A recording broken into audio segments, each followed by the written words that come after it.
esta y la colocan en el vaso. Solo desde este extremo. ¿Qué va a pasar? Se va a romper. El agua va a subir, ¿no? O mejor dicho, va a ser absorbida y va a subir por gradualidad a través del papel. Rápido o lentamente. Lentamente. Este papel está escrito. ¿Qué va a pasar con el escrito? Se va a correr, dicen, ¿no? En general, el agua que la tinta es solvente, o es soluble, perdón, va a ser arrastrado hacia arriba.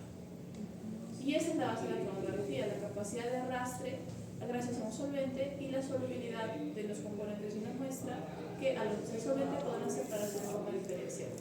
En el caso de la inmunocromatografía no esperamos que sea de forma diferencial, solo esperamos de que el solvente y la muestra arrastren tanto los antígenos o anticuerpos de la muestra como los anticuerpos de la prueba rápida. ¿Sí? Entonces una prueba rápida es así, ¿no? En realidad todo esto es un encase de plástico. Lo que realmente importa se encuentra aquí adentro, que es una tira reactiva. Es como la tira de papel, esta de aquí, solo que esta tira es de celulosa o de sílica. ¿Sí? Entonces esta tira la tenemos representada aquí, desde la base, eso de acá, desde la base hasta el final. En la base nosotros vamos a colocar la muestra, que acá es sangre, y un poco de diluyente. Si ustedes miran de esta manera así, es justo donde está el circulito. Luego tenemos un espacio muerto en el que no se mira acá, que corresponde al colorante que se encuentra aquí. En sí, esta zona, que no es visible, va a poseer anticuerpos conjugados. ¿Qué significa que un anticuerpo sea conjugado? Que está unido a otro componente. Puede ser una molécula fluorescente, puede ser una enzima, puede ser a una molécula de color, que es este nuestro caso. Entonces, una vez que una muestra alcanza por arrastre esta zona, estos anticuerpos también serán arrastrados. Pero al mismo tiempo, si tenemos antígenos detectables, estos anticuerpos generan al antígeno, ¿sí? Y seguirán viajando hacia arriba, hasta que lleguen a las líneas de detección, que son las que se encuentran en esta parte superior, que son estas de acá. La línea de detección de la muestra es una línea que contiene anticuerpos para el antígeno fijados en la bandita de reacción. Es decir, estos no van a ser arrastrados, simplemente son fijados. De esta manera, el antígeno que ya está unido al anticuerpo con colorante también será reconocido por esos anticuerpos y se estancará ahí, ¿sí? Entonces, como se estancará en una zona espacial muy reducida, lo que vamos a tener es que se acumule el color formando esta franja. De todas maneras, hay suficiente cantidad de anticuerpo conjugado como para que no se reconozca todo. Y este va a seguir siendo arrastrado hasta la zona del control. En la zona de control tenemos anticuerpos que detectan a los anticuerpos conjugados. ¿Qué significa? Que los van a identificar independientemente del antígeno. ¿Sí? Entonces, desde el momento que colocamos una muestra, sea o no sea que tenga antígeno, esta va a arrastrar esos anticuerpos con color. Y acá, si hay antígeno, será reconocido en la bibliografía. Si no hay antígeno, de todas maneras tendrá que llegar a la segunda. Haya o no haya, tendrá que llegar a la segunda. Es por eso que cuando da la interpretación de estos tipos de pruebas rápidas, es que se dice, ¿no? Si tenemos la franja de abajo y la franja de control es positiva. ¿Por qué? Porque estamos en la zona de detección del antígeno y corresponde, tal que estamos en la zona de control, ¿no? Que es normal. Cuando es negativo, solamente estará la franja de control, porque hemos dicho de que los anticuerpos conjugados sí o sí van a ser arrastrados por el solvente y la muestra, así que sí o sí van a llegar al final. Por lo tanto, cuando ocurre que tenemos una franja en la parte positiva, pero no tenemos nada en el control, decimos que es una prueba inválida. ¿Por qué? Porque si nosotros somos conscientes de que todos los anticuerpos conjugados, con o sin antígeno, tienen que llegar al final y no llegaron, es porque hay un problema con la prueba. ¿Sí? Tienen que llegar. ¿Okay? En base a eso, se puede diseñar tranquilamente estas pequeñas tiras y simplemente englobarlas en este espacio de plástico. También pueden apreciar de que como estos son arrastrados, o sea, yo puedo arrastrar 2 veces la tinta de aquí. No, una vez que se arrastró ya quedó arrastrada, ¿verdad? Significa de que estas pruebas son de un solo uso. Una vez usadas no las pueden volver a usar, porque los anticuerpos conjugados ya no están ahí. ¿Sí? Es por eso de que solamente se utiliza una vez y es una prueba descartable. Bien. En base a eso nosotros podemos trabajar de 1000 maneras. Podemos detectar antígeno y anticuerpo, como en el caso de VIH. Sabemos así entonces si está de forma latente, si está de forma controlada, si está de forma activa, si está activo de forma aguda o de forma crónica también. Podemos ver eso también en COVID, porque esta prueba de COVID no detecta nasofaringia, no es antígeno, es anticuerpo. Significa que detecta inmunoglobulina M, inmunoglobulina G. Entonces lo que vamos a detectar acá es infección aguda, infección final aguda. 5 días y 7 días de infección. ¿Sí? También podemos detectar solo antígeno, ¿no? Como la prueba de sífilis. ¿Ok? Cada prueba tendrá su principio diferente, pero la base de todo siempre es la misma. Bien, entonces yo les he dado los manuales de estos tests para que puedan revisarlos. En realidad es bastante sencillo. Pinchan un dedo, colocan una muestra, colocan los solventes que están aquí y la ven correr. ¿Ok? No se necesita más. Normalmente se mide a los 3-4 minutos que ya ha recorrido completamente. Toma fotografía y suben sus resultados. Dentro de sus actividades tienen que colocar de forma esquemática la metodología que aparece aquí y les ayuda bastante porque ya está esquematizada. Sí. La cosa es de que lo identifiquen, de que se acuerden. ¿Por qué? Porque cuando ustedes trabajan en atención primaria, esto es con lo que el MINSA vive y trabaja. Bien difícil que encuentren un PCR y a veces también bien difícil que encuentren un ELISA. Esto es lo que se trabaja primero. Y cuando esto no es conclusivo, pasamos al ELISA. Eso significa de que estas pruebas son menos específicas que el ELISA, ¿sí? Porque el ELISA va a corroborar.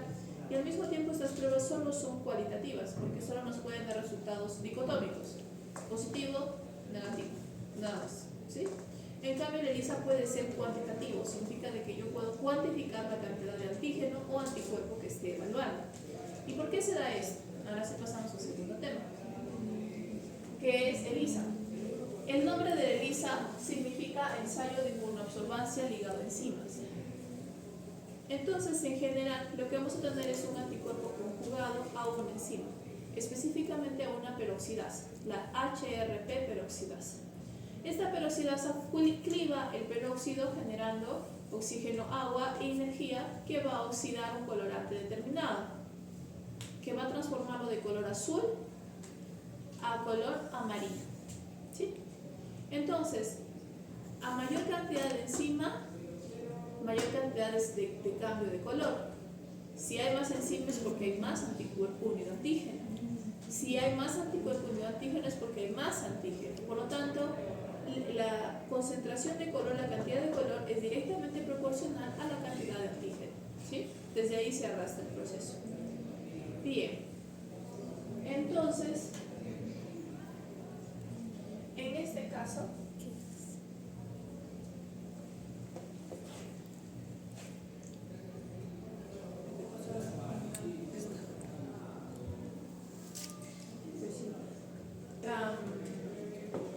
tipos de ELISAs, ¿sí? Desde el más sencillo hasta el más complejo y también dependiendo de sus usos. Entonces el ELISA más sencillo, que es casi utilizable de forma experimental, es el ELISA directo. ¿Qué hace un ELISA directo? Bueno, detecta antígeno a través del anticuerpo conjugado. Significa de que la aproximación más sencilla de este es agarrar un pocillo vacío, colocar nuestra muestra ahí esperando que los antígenos se peguen al pocillo, significa de que sí va a estar cubierto un color que lo permita, que se pegue, lavamos y agregamos nuestro anticuerpo conjugado. Y si detecta, se une y hacemos la reacción. Y se acabó. Es el ELISA directo. Lamentablemente no es un ELISA muy específico y tampoco es un ELISA muy amplificado, porque estamos dependientes de la cantidad de antígeno que tenemos en la muestra, se va a perder parte del antígeno en los lavados y encima no tenemos la certeza que solo se va a unir el antígeno que nosotros queremos. Se va a unir todo. ¿Se dan cuenta? Si se une todo, es posible de que no esté en suficiente concentración y no sea detectable.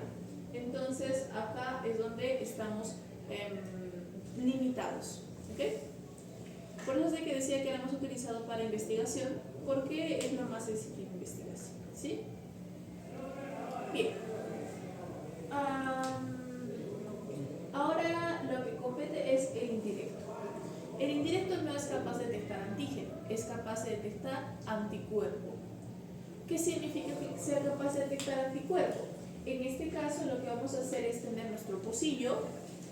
Este pocillo ya va a venir con antígenos de fábrica, o sea, ya puestecitos, ya diseñados, purificados ahí.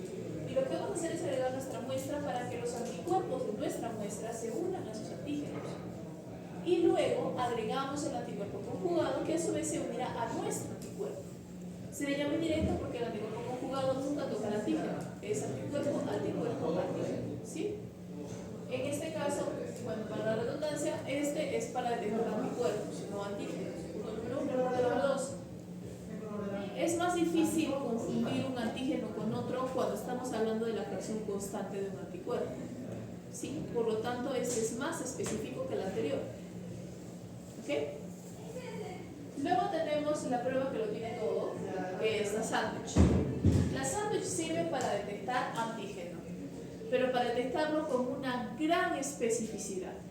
¿Por qué gran especificidad? Lo que vamos a tener en el método sándwich es un pocillo que va a venir con anticuerpos unidos al pocillo de fábrica. Igual, anticuerpos purificados y inmovilizados en el pocillo. De esta manera, cuando nosotros pongamos nuestra muestra, lo que va a detectar es antígeno. ¿Sí? Primero, el antígeno es reconocido por esta capa de anticuerpos. Y luego agregamos anticuerpo conjugado con enzima, que también reconocerá el antígeno desde un punto espacial diferente. Por eso es de que tenemos anticuerpo, antígeno, anticuerpo. Pan, relleno, pan. Por eso se llama sándwich. Ahora, en este caso es altamente específico porque tenemos que tener dos anticuerpos que reconozcan al mismo antígeno. Significa de que si un reconocimiento falla, no hay nada. Por lo tanto, que nos quitamos de varios falsos positivos que encontraremos, por ejemplo, en el ELISA directo, ¿sí? Que solo es un bar. Entonces es mucho más específico. De todas maneras, estos tres en azul son aquellos que a mayor concentración de enzima, mayor color. A mayor color, mayor concentración de nuestra molécula de estudio, sea antígeno, sea anticuerpo, porque están directamente proporcional. Luego tenemos lo que es inversamente proporcional, que es la técnica competitiva. Antes que nada, vamos a introducir para qué. La técnica competitiva se utiliza para detectar antígenos en muy baja cantidad. Un ejemplo de esto son las hormonas, porque las hormonas en sangre, las hormonas endocrinas, están en cantidades ínfimas, ¿sí? Entonces, ¿qué vamos a hacer ahora? En nuestro pocillo comercial, que ya tiene anticuerpos de fábrica también, o sea, empezamos igual que sándwich. La diferencia es de que acá vamos a agregar al mismo tiempo nuestro antígeno y el anticuerpo conjugado. Pero acá hay una diferencia. El anticuerpo conjugado ya está unido a un antígeno comercial. ¿Cuál es el propósito? Hacer a las dos moléculas competir. O sea, lo competitivo. Si hay antígeno en mi muestra, este ocupará el espacio de los anticuerpos del pocillo y no le dejará a mi anticuerpo conjugado unirse. Si no le deja unirse, no hay enzima. Si no hay enzima, no hay color. Entonces se da cuenta de que acá, a mayor concentración de mi antígeno, hay menor color resultante. Si fuera el opuesto, si no tuviera antígenos en mi muestra, todos los anticuerpos conjugados se unen sin que nadie pelee con ellos, tienen terreno libre, por lo tanto, hay una gran cantidad de enzima, hay una gran cantidad de color, y no tenemos nada en concentración de nuestra muestra. Por eso decimos de que en el ELISA competitivo lo que tenemos es a menor color, mayor concentración. Como los cambios, especialmente hormonales, son tan sutiles, nos conviene trabajar con menor color, porque es mucho más fácil detectar un cambio de colores bajos a colores altos. Igual para el lector de ELISA. ¿Por qué? Acá viene el detalle de la inmunoabsorbancia.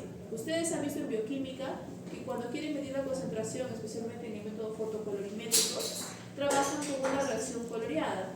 Lo detecta el fotocolorímetro espectrofotómetro, les da una absorbancia, que viene con una absorbancia, les da una absorbancia, y con un gráfico o con una ecuación que a veces está incluida en el equipo, la transforman a concentración. Y se acabó. Igual aquí, nosotros también trabajamos con un espectrofotómetro. La gran diferencia es de que el espectrofotómetro con el que trabajaban en bioquímica eran dos celditas de cuarzo, una para la muestra, una para el blanco, y se restaban y se sacaba la absorbancia. Acá lo que vamos a tener es un lector que va a leer así, una placa de 96 pozos y los va a leer por filas o por columnas. Tac, tac, tac, tac. Y lo lee todo de canto. ¿Ok? Entonces, en ese caso, el ELISA es un poco más sofisticado al respecto, en el sentido de que va a trabajar en simultáneo. Pero al final es el mismo proceso, porque igual medimos color, es un colorímetro. ¿Ok? Bien. Entonces, hasta aquí, el ensayo es cualitativo. ¿Qué significa? Que puede ser o verdadero o falso, o positivo o negativo. Pero ¿cómo lo volvemos cuantitativo? Para eso necesitamos también algo que se hace en bioquímica con espectrofotometría, que es una curva de calibración. Entonces, ¿cómo funciona una curva de calibración? Para poder hacer una curva de calibración yo necesito estándares. ¿Qué son los estándares? Son soluciones de concentración conocida. Si yo ya conozco su concentración, la absorbancia que obtenga estará asociada a esa concentración. Por ejemplo, tengo 5 estándares, 5, 10, 15, 20, 40 microgramos por mililitro, y cuando hago todo el ensayo me da una absorbancia de 0,1, 0,2, 0,3, 0,4, 0,8. Ya lo sé, es mi referencia. Por lo tanto, hago un cuadro o un gráfico de doble entrada, donde pongo 0,1 le corresponde a 0,5, 0,2 le corresponde a 10, 0,3 le corresponde a 15, sucesivamente. Y voy a tener una línea de tendencia. Si es un gráfico lineal, tengo una ecuación lineal, que es a x más b igual a y. ¿Cómo es la ecuación exponencial? Con x al cuadrado y ya el resto de variables, de constantes, ya. La idea es de que en el momento en que hay un por una variable por otra variable, es exponencial. Acá es una variable más o menos otra variable, es lineal. ¿Sí? Bien. Entonces, en este caso tenemos nuestra tendencia. Significa que si yo tengo a x, voy a poder despejar a y, y si yo tengo a y, voy a poder despejar a x, que es lo mismo que decir, si yo tengo una absorbancia de 0,7, yo trazo una línea hasta mi pendiente y bajo. Esta es la concentración, ¿sí? Es equitativo. Y normalmente el equipo hace todo esto de forma automática, pero siempre es bueno de que ustedes sepan de dónde viene. ¿Por qué? Porque lo que nunca va a cambiar es el hecho de que esto sea el eje X y esto sea el eje Y, ¿no? Entonces, si yo los cambio de lugar, también cambiarán de lugar en la ecuación se va a invertir, ¿no? Pero si yo les doy que son tal cual está, es simplemente que los haya ordenado de forma diferente. ¿Por qué les digo esto? Porque en el examen, ¿qué es lo que vendrá? Hablemos del examen. En el examen vamos así. Primera parte va a ser los talleres. El primer taller, que es cuando sacaron su objetivo, su metodología, que hicimos aquí y también en recuperación, eso lo que van a hacer es más que nada la capacidad de poder resumir. Significa de que no se van a aprender los artículos. Yo les voy a dar un texto y ustedes van a sacar lo que es objetivo, metodología y resultados. ¿Ok? Segundo taller. El segundo taller respecto del LAD o la adhesión de leucocitaria. Ahí sí se tiene que aprender una partecita del artículo. Específicamente voy a poner en el examen la imagen de la estructura de flujo para interpretación. Así que ustedes tienen que ver cómo se interpreta la imagen, si es que no la han visto antes. ¿Ok? Bien. Cabe resaltar que para todas las prácticas, la parte teórica introductoria de la guía de prácticas puede entrar en el examen, porque la doctora Manrique y la doctora Tatiana sacan sus preguntas de si acaso. Entonces estudien eso también. ¿Ok? Y finalmente, para lo que se refiere a pruebas rápidas, principio e interpretación, es decir, esta prueba es positiva, negativa o inválida. ¿Okay? Y para prueba de Lisa, el principio, los tipos de Lisa, están viendo ahí, y un ejemplo, un problema, como este. Pero en este caso yo les doy todo, les doy los estándares, les doy el gráfico, les doy la ecuación lineal, y lo único que tienen que hacer ustedes es, a partir del valor que yo les dé, sea solvancia o concentración, despejar el otro valor.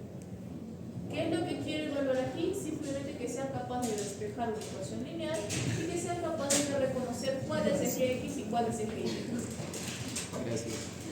Pareciera que no pido mucho, pero luego, estaba diciendo, pero luego, a la hora de la hora, El que me bloqueó. cuentan con dificultad. Sumamos con dificultad. Entonces, eso es lo que viene en el examen. Así que ahora lo que... Mandó 2 últimos talleres. De eso también va a entrar. Sí, sí. Es que en la reunión virtual que hubo, dijo de los 2 talleres, de los 2 primeros. O sea que solo va a venir de esos 2, pero ahora va a venir de 4. O sea, de 4 talleres. Porque ha enviado 2 más, creo. ¿Verdad? No, son 4 prácticas esta fase. Son 4 prácticas esta fase. La práctica 8, sí, que fue lo de los 2 artículos para sacar metodología, resultados y objetivos. La práctica 9, que es pruebas rápidas, que la pasamos ahora por lo de la acreditación. La práctica 10, que es ELISA, que también la pasamos después por lo de acreditación. Y la práctica 11, que fue el último taller, que es el de elección universitaria. ¿Ok? va a haber 4. 4. Sí. Ya. Entonces, pueden proceder a hacer su ensayo de pruebas rápidas. Son una de COVID para cada grupo de informes y de estas pueden escoger al azar lo que quieran. ¿Ok? Ya está. Acá tienen 2 tipos de lancetas, las que no duelen y las que duelen. Acá tienen los algodones. Acá tienen el alcohol. Y acá tienen coteritos por si necesitan.